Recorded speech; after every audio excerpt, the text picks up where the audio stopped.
अपने YouTube channel Indresh GS classes में आप सभी का स्वागत करता हूं। तो दोस्तों, ये हमारी क्लास जो बाल विकास की सुबह 10 बजे आप लोगों को पर डे देखने को मिलती है। ठीक कितने बजे? 10 बजे। तो आप लोग जितने आप लोगों को फ्रेंड हैं, आप उन सभी को क्या करिए, जोड़ लीजिए और क्या करिए, वीडियो को शेयर कर दीजिए। ठीक है, वीडियो को फटाफट आप लोग शेयर कर दीजिए। ठीक है, कर दीजिए। क्लास को हम लोग क्या करते हैं, स्टार्ट करते हैं। UP TET, C TET, C TET का तो आप लोगों को पता ही, एग्जाम लगा हुआ पड़ा है एकदम, जो जुलाई में 100% है। तो ठीक, जिन लोगों का नहीं कॉल 1-2 नंबर से रुक गया है, तो आप लोग इतना संघर्ष करिए।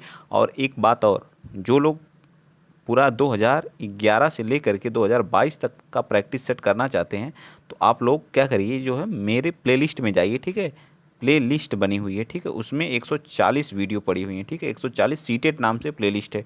ठीक है, सीटेट नाम से अभी मैंने ये जो है दिसंबर, अभी जो दिसंबर 2022 वाला और जनवरी में जो एग्ज़ाम हुआ उसी समय मैंने कराया है, सारे क्वेश्चन कराए। तो वहाँ से आप लोग वो चीज़ें कवर कर लीजिए, पढ़ लीजिए। ठीक है, वीडियो पड़ी हुई हैं। ठीक, तो वहाँ से आप उस चीज़ को कवर करिए। और 2023 का जो ऑनलाइन पेपर हुआ था, उसको मैं व्यवस्था करके बहुत जल्द आप लोगों के सामने 2023 वाली सारी सीरीज ला रहा हूँ। ठीक, A to Z। ठीक, चलिए स्टार्ट करते हैं। तो क्वेश्चन को हम लोग पढ़ना स्टार्ट करते हैं। पहला क्वेश्चन देखिए, क्वेश्चन नंबर 1 क्या कर रहा है। क्वेश्चन नंबर 1 कह रहा है कि निम्नलिखित में से कौन सा शिक्षण अधिगम का स्तर नहीं है। पूछा शिक्षण अधिगम अधिगम का स्तर नहीं है। तो शिक्षण अधिगम के कितने स्तर थे? तो 3 स्तर थे। कितने थे? 3 स्तर थे। ठीक, कितने स्तर थे? 3 स्तर थे। कौन कौन सा बताइए। तो एक हमारा कौन सा था? स्मृति स्तर था। ठीक, कौन सा था? एक स्मृति स्तर था। दूसरा कौन सा था बताइए? दूसरा कौन सा था? तो दूसरा अवबोध स्तर था। अवबोध स्तर। ठीक है, अवबोध स्तर था। और तीसरा कौन सा था बताइए? तीसरा आप लोगों के सामने कौन सा था?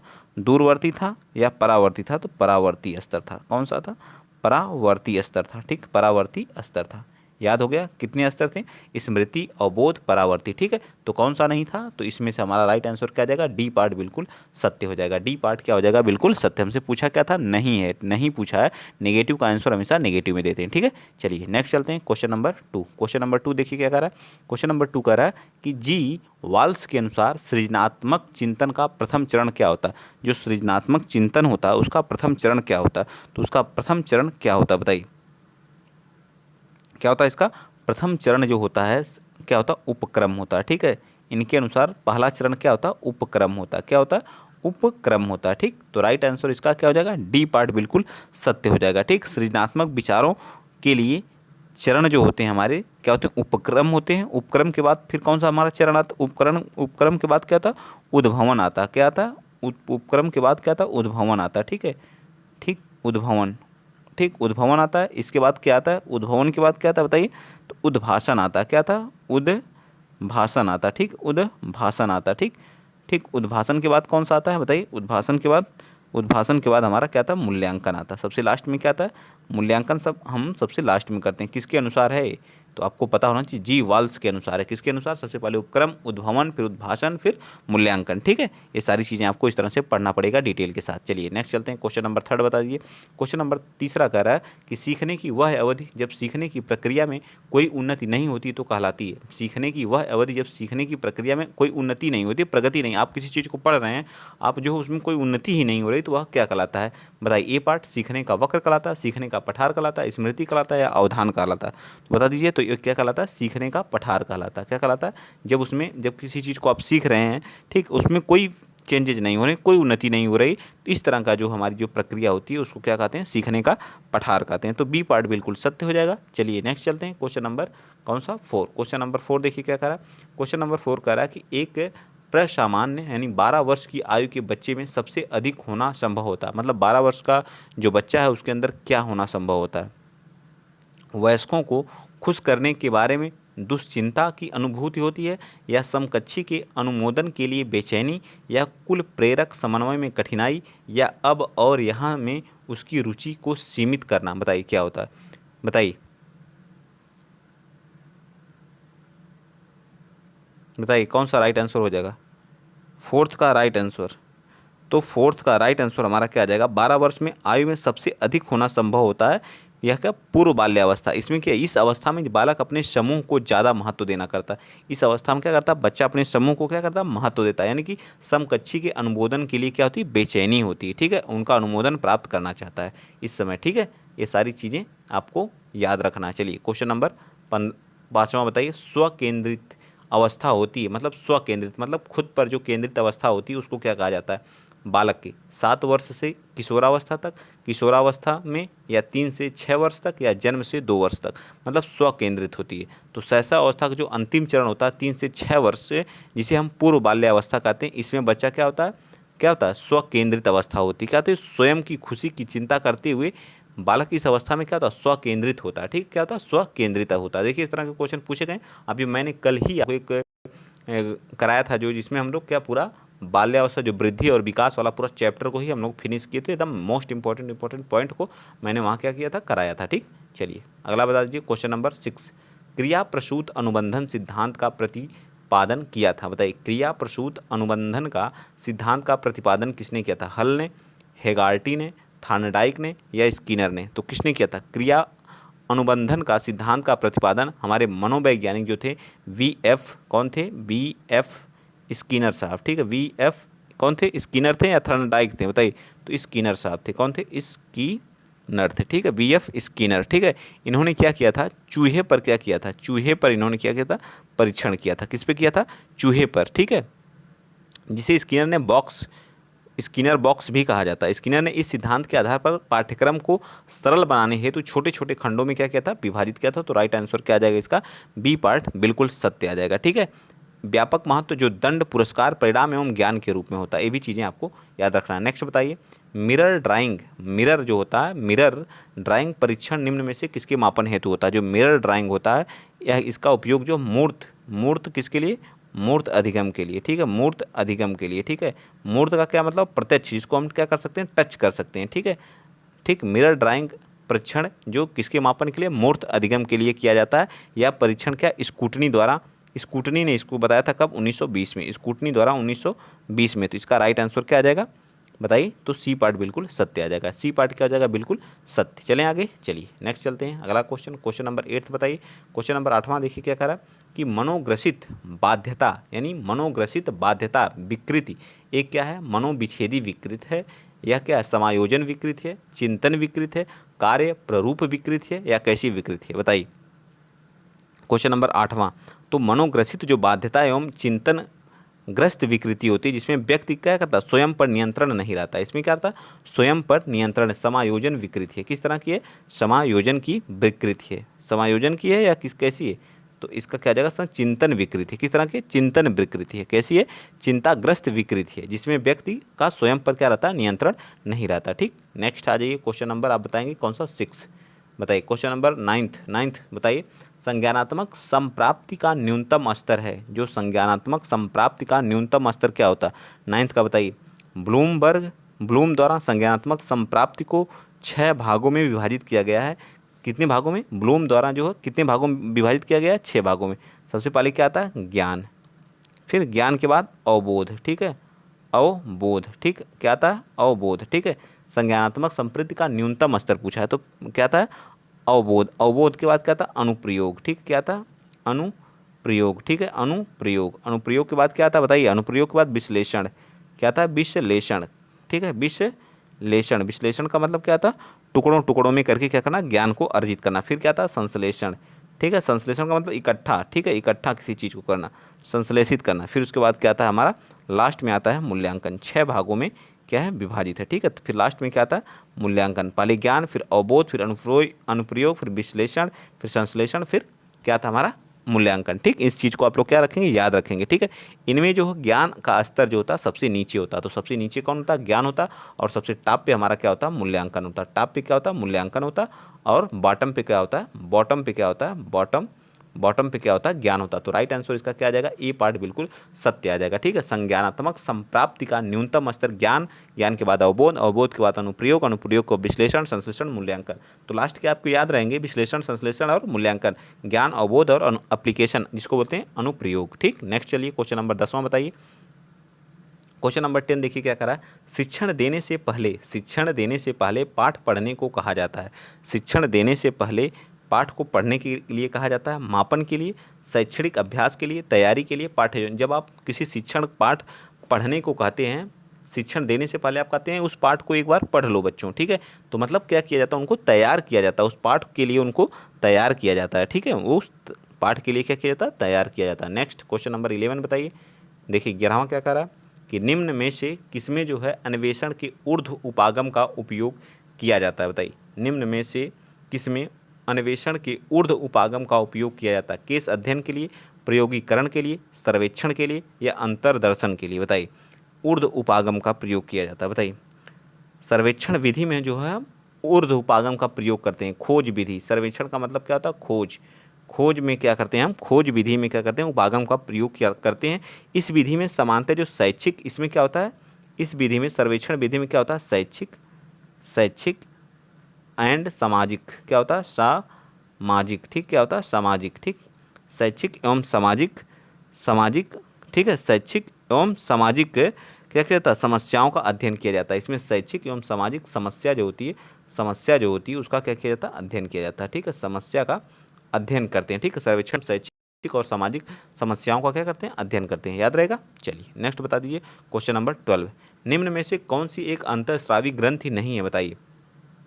कौन सी एक अंतःस्रावी ग्रंथि नहीं है? लार ग्रंथि एवं या एक क्या है, लार ग्रंथियाँ क्या है, अंतःस्रावी नहीं है, ठीक है। जो लार ग्रंथि है वो हमारी क्या, बाह्यस्रावी होती है। बाकी सभी हमारी एड्रिनल हो गई या पीयूष हो गई या थायराइड, ये सभी ग्रंथियाँ हमारी क्या होगी, पैराथायराइड होगी, थायराइड होगी, ये सब क्या अंतःस्रावी ग्रंथियाँ होती हैं। क्या होती हैं, अंतःस्रावी होती हैं, ठीक। ये तो आपको पता ही होगा, ठीक। चलिए आगे चलते हैं। क्वेश्चन नंबर 13 बता दीजिए।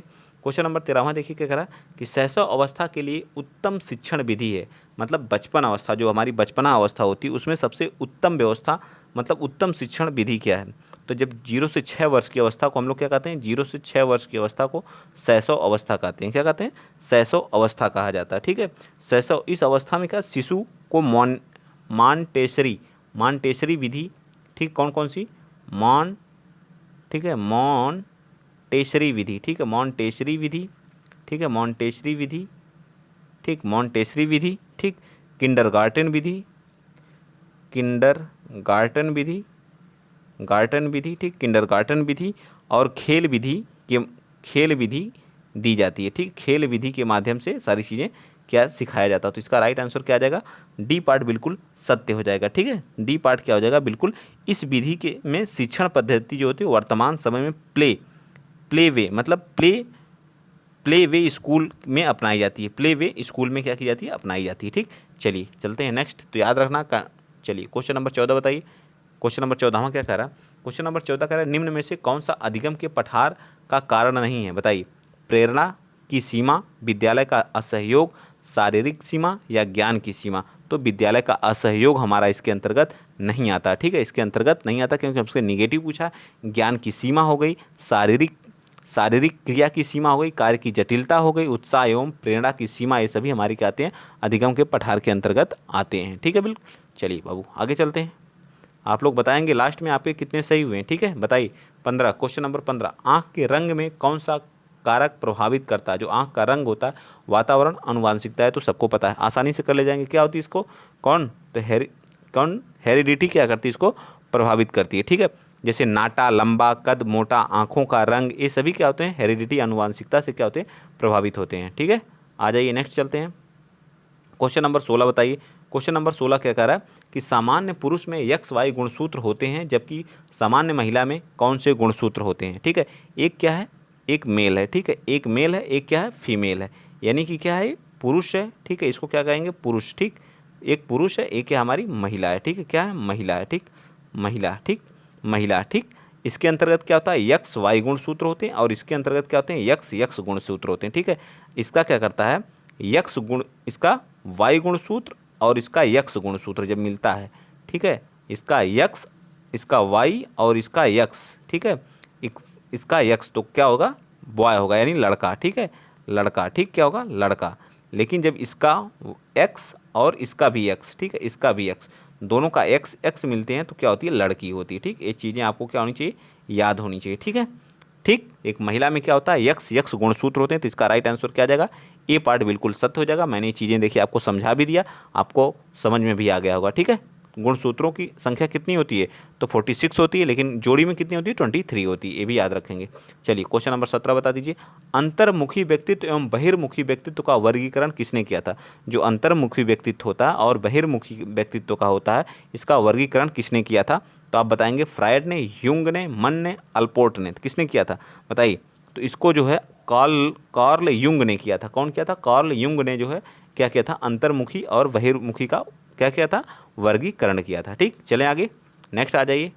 कह रहा क्वेश्चन नंबर 18, कह रहा जो ब्रेल लिपि होती है एवं टेप रिकॉर्डिंग किसके लिए शैक्षिक प्रावधान के रूप में प्रयुक्त की जा सकती है? बताइए किसके लिए? जो ब्रेल लिपि किसके लिए? बधिर दृष्टिबाधित जो बच्चे होते हैं उनके लिए प्रयोग की जाती है। किसके लिए? जो दृष्टिबाधित होते हैं, ठीक है, दृष्टि बाधित बच्चों के लिए क्या की जाती है? यूज की जाती है हमारी कौन सी? ब्रेल लिपि और टेप रिकॉर्डिंग के माध्यम से। ठीक है, इस तरह के बच्चों के लिए यूज की जाती है। तो आंसर इसका क्या आ जाएगा? ए पार्ट बिल्कुल सत्य, ए पार्ट हो जाएगा, या तो ए पार्ट दृष्टिबाधित बच्चों के लिए। ठीक, चलिए आगे चलते हैं, इसमें ज़्यादा हम कुछ नहीं कर सकते हैं। ठीक है, चलिए आगे नेक्स्ट। जो मानसिक आयु का प्रत्यय दिया जाता है, मानसिक आयु का प्रत्यय विन साइमन ने, टर्मन ने, सीरियल बर्ट ने, या किसने दिया था? जो मानसिक आयु का प्रत्यय किसने दिया था? तो मानसिक आयु का जो संप्रत्यय और प्रतिपादन बिने बिने और कौन थे? बिने और साइमन थे। कौन थे? बिने और साइमन ने दिया था, बिने और साइमन ने। तो इसका राइट आंसर क्या आ जाएगा? इसका भी ए पार्ट आ जाएगा। आईक्यू बुद्धि लब्धि बराबर, यानी आईक्यू बराबर क्या होता है बताइए? मानसिक आयु, मानसिक आयु, मानसिक आयु इन बटे में क्या आ जाएगा? वास्तविक आयु। ठीक है, वास्तविक आयु। ठीक है, वास्तविक आयु इंटू 100। ठीक है, इंटू 100। ठीक, ये चीज़ें आपको याद होना चाहिए, फार्मूला भी। चलिए आगे आते हैं, क्वेश्चन नंबर आप बताएंगे कौन सा? 20 बता दीजिए। CWSN का क्या अर्थ होता है? CWSN का क्या अर्थ होता है बताइए, इसका अर्थ बताना आपको क्या है? CWS CWSN। ठीक है, CWSN। तो इस सी का अर्थ क्या होता है? क्या होता है? Children, CHIELDREN, children. With W का क्या अर्थ क्या होता है? With special.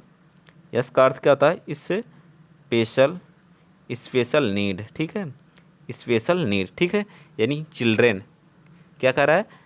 Special need. क्या हो जाएगा इसका हिंदी में? क्या होगा बताइए हिंदी में? अगर आप हिंदी नहीं तो इंग्लिश में देख लिया करिए। ठीक है, इंग्लिश में वहाँ दिया रहेगा। तो अर्थात विशिष्ट आवश्यकता वाले बच्चे। क्या हो जाएगा? विशिष्ट आवश्यकता वाले बच्चे। CWSN का मतलब विशिष्ट आवश्यकता वाले बच्चे। नेक्स्ट चलते हैं, क्वेश्चन नंबर 21 बताइए। विकास के परिणाम स्वरूप नवीन विशेषता और नवीन योग्यताओं को प्रकट होती हैं, यह कथन किसने किया था? जो विकास के परिणाम स्वरूप नवीन विशेषताओं और नवीन योग्यताएं प्रकट होती हैं, यह कथन किसने दिया था? गेसेल ने, हॉरलॉक ने, मेरिडिथ ने, या डगलस और होलैंड ने? किसने दिया था बताइए 21 का? तो 21 का राइट आंसर हमारा ए पार्ट आ जाएगा, गैसेल ने। किसने दिया था? गैसेल ने बताया था कि जो विकास के परिणाम स्वरूप जो नवीन विशेषताएं और नवीन क्या योग्यताएं क्या होती हैं? प्रकट होती हैं। यह कथन किसका था? गैसेल का था। ठीक, गैसेल का था, याद रहेगा। आ जाइए आगे चलते हैं, क्वेश्चन नंबर आप बताएंगे कौन सा? 22 बताइए। 22 क्या कह रहा है? मूल प्रवृत्तियों को 14 प्रकार से वर्गीकृत किया गया है। बताइए मूल प्रवृत्तियों को 14, तो किसने बताया? तो मूल प्रवृत्तियां कितनी होती हैं? तो 14 होती हैं, याद रखना आप लोगों को। ठीक है, 14 मूल प्रवृत्तियां होती हैं, और इसको किसने बताया था? मैकडूगल ने। कौन बताया था? मैकडूगल ने बताया था। ठीक, कौन बताया था? मैकडूगल ने। तो इसका राइट आंसर क्या आ जाएगा? बी पार्ट बिल्कुल सत्य आ जाएगा। ठीक है, बी पार्ट क्या हो जाएगा? बिल्कुल सत्य आ जाएगा। ठीक है, जैसे इसमें से कुछ प्रमुख हैं, अगर आप याद करना चाहते हैं तो याद कर लीजिए। 14 भी याद करना पड़ेगा। जैसे भय हो गया, प्रेम हो गया, ठीक है, प्रेम हो गया, ईर्ष्या हो गई, ठीक है, ईर्ष्या हो गई, ठीक, ईर्ष्या हो गई, और क्या हो गया? घृणा हो गया, घृणा हो गया, ठीक, घृणा हो गया, और कामुकता हो गई। ठीक है, और कामुकता, और बहुत सारी हैं। ठीक है, मैं तो इतना लिख, कामुकता हो गई। ठीक है, कामुकता हो गई। ठीक, तो 2 4 5 ठो मैं यहाँ पे लिखा हूँ। ठीक है, बाकी और हैं जो है 9 और हैं। ठीक, चलिए क्वेश्चन नंबर 20 कौन सा बताएंगे? 23 बताइए। इनमें से कौन सा सीखने के मुख्य नियमों में से शामिल नहीं है? बताइए कौन सा मुख्य नियमों में से शामिल नहीं है, इसको बता दीजिए फटाफट। 23 का तो कौन सा नियम जो है इसमें? तत्परता का नियम बिल्कुल है, अभ्यास का नियम बिल्कुल है, और कौन सा है? हमारा प्रभाव का नियम, लेकिन अनुक्रिया का नियम हमारा नहीं है। तो हमसे पूछा कौन शामिल नहीं है, तो इसका राइट आंसर सी आ जाएगा। सी बिल्कुल क्या हो जाएगा? सत्य हो जाएगा। ठीक है, तो सी, ये भी गलत होगा, ये भी गलत होगा, ये भी हमारा सी पार्ट क्या होगा? बिल्कुल सत्य हो जाएगा। ठीक, चलिए नेक्स्ट चलते हैं, क्वेश्चन नंबर 24 बता दीजिए। क्या कह रहा है कि निम्नलिखित मनोवैज्ञानिकों के अनुसार निम्नलिखित में से किस विधि द्वारा मूल प्रवृत्तियों में परिवर्तन लाया जा सकता है? बताइए किसके द्वारा मूल प्रवृत्तियों में क्या किया जा सकता है? परिवर्तन लाया जा सकता है, इसको बताइए फटाफट। बताइए किसके द्वारा मूल प्रवृत्तियों में परिवर्तन लाया जा सकता है? तो किसके द्वारा? तो मार्ग अंतरीयकरण के द्वारा जो है मूल प्रवृत्तियों में क्या किया जा सकता है, परिवर्तन लाया जा सकता है। तो इसका बी पार्ट सत्य। आ जाइए क्वेश्चन नंबर 25 बताएंगे आप लोग। क्वेश्चन नंबर 25 बताइए, बताइए भाई फटाफट। इनमें से किनका जो है नाम सृजन शास्त्र के पिता से जुड़ा हुआ है? बताइए किसका नाम जो सृजन शास्त्र के पिता के नाम से जुड़ा हुआ है, तो कौन है बताएंगे आप लोग?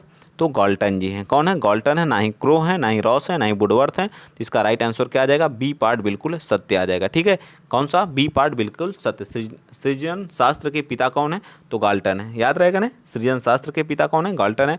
फटाफट एक बार शेयर कर दीजिए।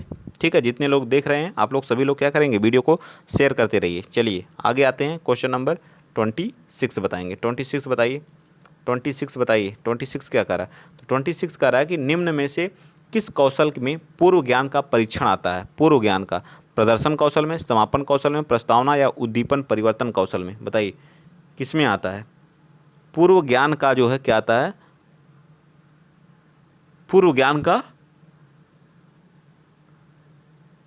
प्रशिक्षण आता है, इसको बताना है। 26 का राइट आंसर भी आ जाएगा, प्रस्तावना में आता है पूर्व ज्ञान का प्रशिक्षण। ठीक, नेक्स्ट आ जाइए। कह रहा है कि 27 संविधान के किस संशोधन के तहत शिक्षा एक मौलिक अधिकार है, इसको जोड़ा गया था? बताइए शिक्षा एक मौलिक संविधान है, इसको जो है 86वें संविधान संशोधन के तहत, 86वां संविधान संशोधन CA 2000 कब में? 2002 में इसको क्या किया गया था? जोड़ा गया था। ठीक है, जोड़ा गया था। और इसे मौलिक अधिकार में किस आर्टिकल में रखा गया? मौलिक अधिकार इसको बनाया गया। मौलिक अधिकार के आर्टिकल जो था, कौन सा आर्टिकल यानी अनुच्छेद जो 21 का में रखा गया। कब, किस में रखा गया? 21 के का में रखा गया। ठीक है, या ए में रखा गया। ठीक, इसमें 6 से 14 वर्ष के बच्चों को निःशुल्क शिक्षा दी जाएगी, ये भी बात कही गई थी। ठीक है, 6 से 14 वर्ष के बच्चों को, आंसर क्या आ जाएगा? ए पार्ट बिल्कुल सत्य हो जाएगा। ठीक, 86वें संविधान संशोधन के तहत। ठीक है, ज़्यादा बड़ा हो गया, थोड़ा सा छोटा कर लेते हैं ताकि चारों ऑप्शन आपको विजिबल हो। बताइए 28 बताइए, सीखने की प्रक्रिया में अभिप्रेरणा यानी मोटिवेशन क्या होता है?